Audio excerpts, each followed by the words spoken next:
falando em casamento católico, eu sempre falo, eu tava falando aqui antes, eu acho maravilhoso o casamento católico, né? Inclusive, nós falamos aí, meu esposo, que o nosso casamento é um casamento cristão, por conta das bases que a gente segue, sabe?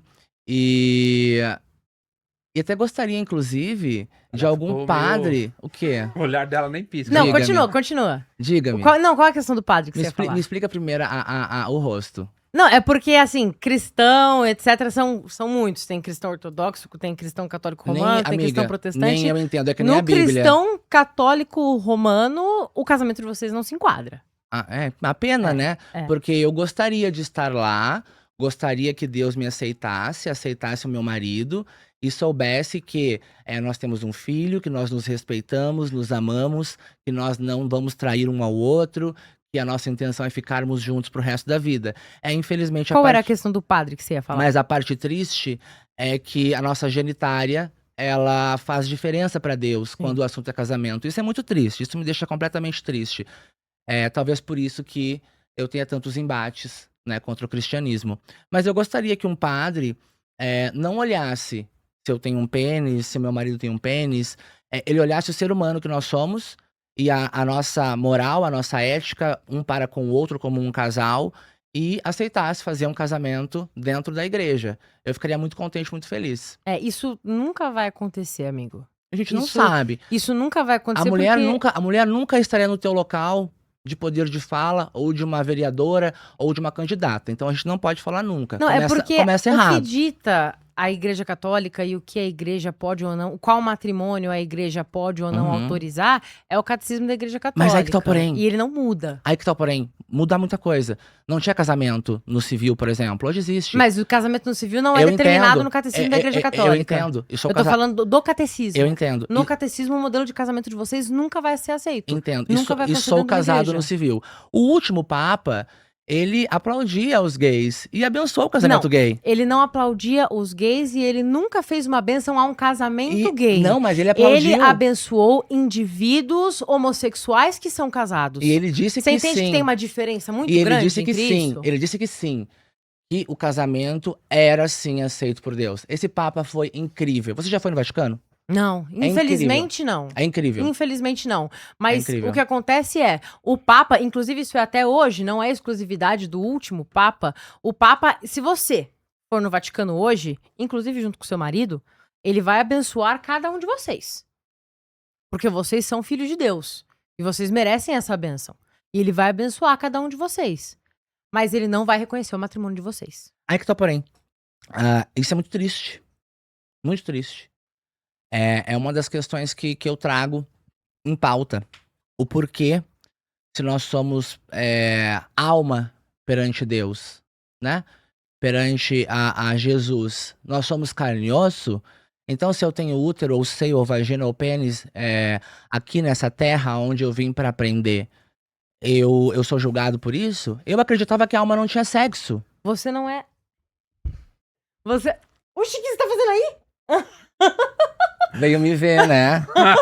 Ele veio me ver. Agora que ela veio me ver. Amigo, você não é julgado por isso, mas isso é parte determinante de quem você é, inclusive da sua alma. É parte determinante, porque o que nós cremos, eu não tô falando do que você crê ou do que você acha que seria o ideal. Eu tô dizendo do que nós cremos e do que tá escrito no catecismo da Igreja Católica.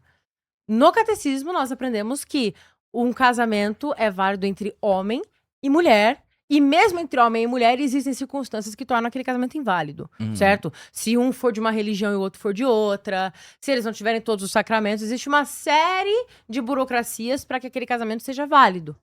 Então, se para nós, Deus fez o homem e Deus fez a mulher, Deus fez Adão, Deus fez Eva, para que eles juntos fossem uma só carne. E na nossa percepção, o casamento de vocês não pode ser aceito dentro da igreja, justamente porque ele foge desse padrão. E a gente entra também na questão do mérito da Bíblia ter sido escrita, reescrita diversas vezes, primeiro em grego, depois em ela tem traduções diferentes. Em diversas línguas. E também, as descobertas do mundo, elas estão acontecendo dia após dia, nós estamos encontrando diversos fragmentos que remontam tudo o que aconteceu e as verdades do que é e o que não é, né? Então, o nunca, eu acho que é uma palavra bem forte para uma questão espiritual. Nós não estamos falando de físico, estamos falando de espiritualidade. A espiritualidade não tem barreira. Mas é que a Então, Igreja Católica ela é vai- una e a mesma há 2000 então anos. vai, Nós acreditamos e os católicos não amiga, querem que ela mude. amiga, você sabe que dentro vamos dizer assim, a religião de Jesus, ela se divide entre várias crenças diferentes e O distintas. catolicismo nunca se distinguiu. Inclusive, as próprias Bíblias, né? Mas não vamos nem entrar nesse mérito. O catolicismo não se divide. A questão é uma. Daqui a pouco, acham lá mais um fragmento da Bíblia que não entrou. Daqui a pouco, se acha lá uma outra parte que não estava. E aí, como nunca? Não, esses livros não fazem parte da Bíblia. O que é Por quê? encontrado depois, porque não tem como a gente saber se eles realmente são livros que são parte da Mas Bíblia. aí que tá. Não tem como a gente saber diversos problemas de A saúde. igreja diz que não, justamente não por tem isso. como nós sabemos Porque não de existe. Os diversos... livros que Amiga, ficam lembra de- que a gente conversou que a gente não ia interromper Não, um só outro? pra Mas é que aí eu os vou livros perder o que ficam, raciocínio. os livros que ficam de fora justamente porque o Vaticano, por exemplo, não consegue encontrar nada que prove que aquilo ali realmente faz sentido na Bíblia. Então, Inclusive, são livros que geralmente contradizem o resto. E por isso eles não fazem sentido. É óbvio, né? É. Mas vou voltar a te falar. Então, meu raciocínio. Existem diversas doenças que as pessoas jamais sabiam que existiam. E nós estamos descobrindo dia após dia. Sim. Ponto. Mas entrou um livro novo, o Vaticano, enfim, não vai aceitar. Por que não vai aceitar? Se for descoberto, se for comprovado que aquilo faz parte da Bíblia, a ciência mostrar e demonstrar. Por quê? Por que é mais fácil acreditar que foi achado o manto que enrolou o corpo de Cristo e não em um novo livro que remonta muitas questões que ficaram vagas? Porque tem uma passagem da Bíblia, aliás, imensa, que Cristo some. Dos 18 anos até não sei que idade, como é que é? Sim, é um período de vida privada de Mas Jesus. esse período de vida privada de Jesus, e se existe algum manuscrito, alguma coisa falando que sim, que os homens podem se relacionar entre si, que esse casamento pode acontecer. É que se não e faz que- história, amigo. Mas aí que tá, e o nunca Não também não. existe. E o nunca também não, meu Não, o amor. nunca é o oposto do si. Mas exato, o nunca também não. Você não pode falar sobre a espiritualidade, sobre a ciência, sobre a história, o nunca. Eu posso porque o meu catecismo da minha igreja ele não vai Amiga, mudar. você não pode, senão você nunca estaria sentada aí. Mas o que a mulher o até- cargo a mulher que eu tenho até- tem a ver com o catecismo Porque a da mulher Igreja tá ganhando Católica? fala, porque a mulher tá conseguindo o seu espaço. E também falavam que nunca a mulher ia conseguir isso. E você tá aqui pra mostrar o contrário. Isso não tá E- estipulado no catecismo da Foi- Igreja foi- Católica. tá, o mas catecismo aí que continua tá. o mesmo. Nós estamos falando de duas questões ao mesmo tempo. A gente tá falando de duas questões completamente diferentes. Mas nós estamos. Mas elas são assim, totalmente assim como sem você, relação. assim como você misturou a questão da minha espiritualidade com como obrigar uma mulher a algo e você comparou com estupro. Então você está sendo hipócrita. Mas é que você entende que é exatamente isso? Amiga, mas aí que eu tô te falando. Quando é referente ao que eu digo, você fala que não tem lógica. Mas é que Quando você tá querendo comparar mescla... o catecismo da igreja com cargo político. Claro que não, amiga. Eu estou dizendo que as mulheres conquistaram um grande poder. Tá. E isso foi falado que nunca. Eu estou falando da palavra Mas nunca. isso são questões sociológicas e elas realmente Amiga, mudam. eu estou falando da palavra nunca, caso você não tenha notado. Eu falei da palavra nunca. É. Nunca se fala nunca. Eu não falei, e aí eu te usei como exemplo questões que nós não podemos falar o nunca, como a ciência, como a história ou como a religião. Agora você conseguiu compreender? Eu consigo compreender, porém eu sei que o catecismo da Igreja Católica não muda nunca. Assim Tá como bom. ele nunca mudou. Vou ser bem sincero. Na minha vida, isso não faz diferença. Tudo bem? Me Na entristece. minha faz. Claro, me entristece saber que talvez eu gostaria de. Eu sempre gostei da Igreja Católica, inclusive. Até falei esses dias que o meu problema não é com a Igreja Católica, nunca foi. Eu cantei na Igreja Católica, enfim. Eu acho que os evangélicos são extremistas demais. Mas enfim. Eu gostaria de entrar com meu esposo na igreja e mostrar pra Jesus, pra Deus, enfim, que eu sou uma pessoa digna, que eu posso me casar e que eu posso respeitar o meu esposo e eu posso ter uma vida digna. Mas se eu não sou aceito por ele, por eu ser gay, tudo bem. Eu não consigo compreender por que ele me fez assim. Por que Deus me fez gay? Por que Deus fez eu ser assim? É uma escolha. Não. Eu tenho voz de falar que não é uma escolha, porque você pode ver fotos minhas de 3 anos, é muito afeminado, uma criança muito afeminada. Com todos os trejeitos e por aí vai. Eu era uma criança, claro, não tinha maldade até certa idade de saber que o menino, coisa e tal. Mas eu olhava diferente pra meninos. Por que Deus me fez assim? Aí que tá, amigo. O que acontece? o pecado original existe em todos nós. E em cada pessoa ele se manifesta de formas diferentes. E existem pessoas que são obesas a vida inteira. Mas o pecado da gula não deixa de ser pecado porque aquela pessoa sempre foi obesa. Existem pessoas que são soberbas a vida toda. Eu tenho inúmeros problemas que caminham comigo desde sempre. E existem homossexuais. Na nossa fé, todas essas questões são pecados. E todo mundo tem o pecado dentro de si. Deus nos dá a missão de lutarmos contra esse pecado. E ele dá um material muito exato pra gente seguir. A Bíblia, ela é, sim, praticamente um livro de regras. Então você me diz como... O Catecismo da Igreja Católica é praticamente um livro de regras. E pra nós, inclusive, isso acontece... Existem muitos padres, inclusive, que eles se tornam padres e eles entram pra vida sacerdotal porque eles são... Não, obviamente não é todos os casos, isso acontece inclusive com alguns pastores, mas eles são gays, eles são homossexuais, eles são católicos e eles reconhecem que a prática homossexual deles para o catolicismo é um pecado e para continuar seguindo essa religião, eles optam por se tornarem sacerdotes e viverem em castidade para não caírem nesse pecado. Tem gente que faz penitência de comida, porque tem problema com gula. E quer se livrar desse pecado também. E corta certos tipos de alimentação. Então existem penitências para você combater esses pecados. Então eu deveria ser um ser solitário, sozinho, e nunca ter uma união amorosa, afetiva, por conta do ato sexual do gay. O que acontece? Pro catolicismo, o homossexualismo é um pecado. Então, sim, você pode ser católico e homossexual, desde que você não engaje nas práticas homossexuais e viva a castidade. Isso não é uma verdade, até por conta de, eu acredito que 95% dos brasileiros serem batizados na Igreja Católica antes mesmo de assumirem serem gays ou não. Não são 95%. Não, mas eu tô dando um exemplo, hoje né? Em dia, acho que a maior parte do Brasil hoje em dia é inclusive protestante e não mais católica. Mas eu digo assim, você é obrigado quando você nasce se batizar.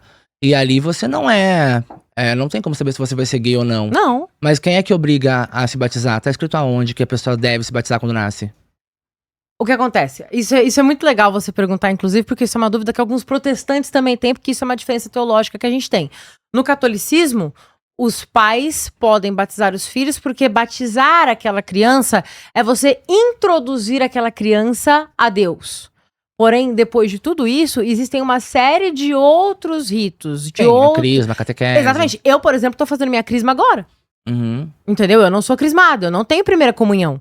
Uhum. Eu decidi isso eu tenho, agora. Acredita? É mesmo? Eu tenho. Que legal. Eu gostei bastante. Que legal, eu não tenho. Eu tô decidindo ir atrás disso agora. Mas quando eu tiver os meus filhos, eu acredito que para a salvação da alma deles, eles precisam desse batismo. A minha parte eu vou fazer. Mas eu quero saber na Bíblia. Está escrito na Bíblia que a criança ao nascer deve se batizar? Não tá escrito que ela deve. Mas tá escrito que ela pode ser batizada pelos pais. Mas não existe nada que diga que essa criança deve ser apresentada a Deus quando nasce. Não, é uma opção daquela família. Se a família quiser iniciar esse processo, ela pode. Não, eu acho até plausível, porque eu ia te contestar dizendo, se estivesse escrito na Bíblia que essa criança deve se batizar, não, em momento nenhum. É mais uma jogatina de Deus. Não. Inclusive, essa é uma diferença teológica com os protestantes. Os protestantes acham que as crianças não devem ser batizadas. Porque deve ser porque a gente enxerga como uma iniciação. Você apresenta aquela alma a Deus. Os protestantes acham, como o protestante não tem crisma e esses outros sacramentos, eles acham que aquele é o sacramento máximo, então eles só fazem depois de adulto. Sim. Mas em nenhum momento diz que você deve obrigar aquela criança, você deve batizar aquela criança. E também aquela criança é batizada, depois de adulta ela pode optar por seguir outra religião se ela quiser. O fato de ela ser batizada não impede ela daquilo. Se ela quiser virar protestante, ela pode se batizar novamente na igreja protestante, inclusive. Eu digo, se estivesse escrito que sim, que deveria, seria contraditório, porque então Deus obrigaria aquela pessoa a se batizar e posterior a isso, ele depois expurgaria aquela pessoa por ela ser gay, então é mais um jogo. E sobre a questão do pecado que você falou, né, que todos nós possuímos o pecado dentro da nossa alma e etc, né, mas eu volto a te perguntar, o porquê Deus me fez assim? Porque os outros pecados, como dar comida, a pessoa pode parar de comer. O pecado tal, a pessoa pode parar de fazer. Agora, nós não estamos falando de sexo, nós estamos falando de amor. O porquê que Deus quer retirar a minha possibilidade de amar? Porque, vamos lá, amigo, uma frase que ela é muito popularizada é que Deus é amor. É o que todo mundo diz. Porém, o centro dessa frase não é a palavra amor. É a palavra Deus. Tá. E quem define para nossa religião, para o catolicismo, para o protestantismo, o amor que é válido perante o nosso Deus é este Deus. Então, a partir do momento em que isso é estipulado como pecado, esse Deus vai reconhecer isso como pecado, porque é ele quem decide o amor que é aceito ou não. Aí que tá o E porém. se isso tá dentro de você, isso é um pecado que está dentro de você, contra o qual você deve lutar. Mas Por é que que tá. Deus colocou isso em você, não cabe a gente determinar, Mas porque é que isso é o tá. que a gente chama de mistério da fé. Tá, mas só o velho ditado, só Deus sabe. Mas é que tá. Exatamente. Me diz uma coisa. Deus fala que eu não posso amar outro homem ou eu não posso me deitar com outro homem? Depende do que você considera amar. Não, eu quero saber. Existe o amor fraterno, existe o amor de pai pra filho. Não, o amor de casamento. O que tá escrito na Bíblia? Deus tem uma passagem da Bíblia que fala que eu não posso amar amorosamente, sentimentalmente um outro homem? Não, porque isso não era discussão na época. Isso seria, tipo, neologismo da nossa parte. Então eu posso amar o outro que homem. diz é que não pode haver a relação sexual entre vocês. então no caso, tá. Então subentende-se que esse casamento não pode acontecer. Porque pra então- esse casamento acontecer e pra esse casamento ser reconhecido, existe o que a gente chama de castidade. E a castidade não é só você não transar quando você não está casado, mas você manter uma vida sexual saudável junto com o seu parceiro após o casamento. Tá. E isso faz parte desse casamento. E como o ato sexual entre dois homens é visto como pecado, isso não pode ser mantido dentro de um casamento. Tá, mas então no caso eu posso me casar com meu marido e apenas amá-lo sem transar com ele? Não, porque a igreja nunca vai reconhecer esse casamento. Não, mas pela questão da lógica, então, do que você está me ensinando, porque é uma coisa que eu não compreendo, não é da minha religião, eu posso amar o meu marido sim, que não vai contra o que Deus prega. Eu não posso transar com ele. Você não pode se casar com ele. Mas eu me casei. Mas você se casou no civil, não na igreja católica. Você Não, entende? Mas é que tá. Você entende? Que a igreja aí que católica, tá. ela sequer reconhece o casamento civil. Exato. Mas... Ela precisa reconhecer por uma questão institucional moderna. Mas se nós formos falar de a igreja católica reconhecer ou não, nós falamos de fé. Agora, Sim, o que legalmente vale... Mas legalmente você pode. É o que tá no papel, claro. Não, legalmente você pode, tanto que você já é. Mas é que tá, a questão base é uma, né, que eu me refiro. Deus não fala, então, que eu não posso amar o meu marido amorosamente, só que eu não posso transar com ele. Essa parte eu entendi, e pra mim ficou super entendido. Mas você não vai poder casar com ele na igreja de véu e grinalda. Tá, tudo bem, acho que nem ia ficar bem. É porque um dos pilares principais do casamento cristão é a complementaridade. E homem com homem não há complementaridade. Amiga, desculpa, mas eu Entendeu? vou te falar. Nós nos complementamos demais. Não é. Deixa, amiga, você interrompe o tempo inteiro. Tudo bem, pode falar. Não é porque nós não geramos um filho do nosso ventre que nós não somos completamente parceiros, amigos em todas as circunstâncias que você pode imaginar. O meu esposo, por exemplo, tentou suicídio uma semana antes de me conhecer. E depois disso, ele nunca mais teve nenhum tipo de recaída com relação aos pensamentos dele. Ele se tornou uma pessoa extremamente feliz, completa, e a mesma coisa ele trouxe pra minha vida. Nós nos completamos, somos companheiros, somos amigos, somos fiéis, somos leais. Inclusive, uma coisa muito linda, as nossas mães são nossas madrinhas de casamento. As nossas mães abençoaram o nosso casamento. Então nós somos sim, com toda certeza, um casal que dá banho em muito casal católico. Mas é que a complementariedade que é abordada é a complementariedade biológica. Amor, mas olha só, Entendeu? Me desculpa, se Deus tá preocupado com o pênis entrar na vagina e não com o respeito que eu tenho com o meu cônjuge, alguma coisa tá errada aí. É porque nunca, na nossa crença, essas coisas não podem ser desconectadas uma da outra. Mas a questão de procriação e etc, eu entendo, é lógico, é raciocínio lógico. Porém, desculpa, mas eu não vejo Deus dessa forma. Eu acredito que Deus me ama o meu esposo, acha lindo o nosso amor e acha lindo esse complemento que nós temos. Eu não consigo enxergar esse Deus que não vai me aceitar ou vai me levar pro inferno por eu amar uma pessoa e dar a vida por essa pessoa. Posso dar uma Mas sugestão é por de isso- Eu pauta? amo meu marido como Cristo amou a igreja. Eu amo meu marido como Cristo amou a igreja. Não é uma base de vocês? Mas o que você entende por isso? Aí que tá. O meu entendimento é amar ele incondicionalmente. Qual é o Aí que tá, entendimento não dele? é Me explica. incondicionalmente. Me explica. Entendeu? Não é incondicionalmente. Cristo não porque- amava a igreja incondicionalmente? Sim, Tá, então mas é. nós não somos Cristo. Tá, mas então é. O primeiro mandamento é amar a Deus sobre Tá, todas as coisas. mas é que certo? tá. Não. O primeiro mandamento é amar a Deus sobre todas as coisas. E se Deus define o que é amor, e se Deus define o parâmetro de matrimônio, e ainda assim você desafia esse parâmetro, você não está amando Deus sobre todas as coisas, Aonde? portanto esse matrimônio não seria válido. Aonde que eu desafio? A partir do momento que você ignora os conceitos de complementariedade. Mas eu não por exemplo. ignoro, amada. Eu nasci assim. Não, você nasceu homem. Mas Exato. você se relacionar com outro homem é ignorar o desígnio. Mas como se... não é uma questão que eu escolha. Eu não consigo me relacionar com uma mulher. E você pode se abster. A castidade é uma virtude. Tá, mas aí que eu digo pra você. E aonde que fica a biologia? A gente fala tanto em biologia, o Pavanato inclusive fala muito sobre biologia. Aonde fica a minha testosterona? Aonde fica o meu corpo? E aí, onde é que Na fica? abstinência. Pro católico isso é uma virtude. Quando pra você não cair no pecado você precisa se abster, a Mas, por abstinência quê? é uma virtude. Mas aí que tá. Qual é, aonde, em qual parte que isso é um pecado? Eu tô falando bem logicamente. O pênis entrar no ânus ou o pênis entrar na vagina? Aonde está a diferença do ato? A diferença está que Deus fez o homem para a mulher e a mulher para o homem, e Deus criou os sistemas reprodutores de cada um para que eles pudessem gerar nova vida, porque o amor precisa ser fecundo. Então a mulher que é estéril, ela não presta pra Deus. Não, ela tem uma doença. Então, ela presta. Mas por que Deus Ela fez tem assim? uma doença. Por que Deus fez ela assim, então? É um mistério da fé. É aí que tá. É muitos mistérios da fé que Sim. só Deus sabe. Exatamente. Então, é por isso que nós isso que eu seguimos digo. o que ele diz. Por isso E que a gente não por desafia. Por isso que eu digo pra você, nunca diga nunca. Porque os mistérios da fé não pode existir um nunca, Eu amiga. posso dar uma sugestão de Existe. pauta pra vocês? Pode.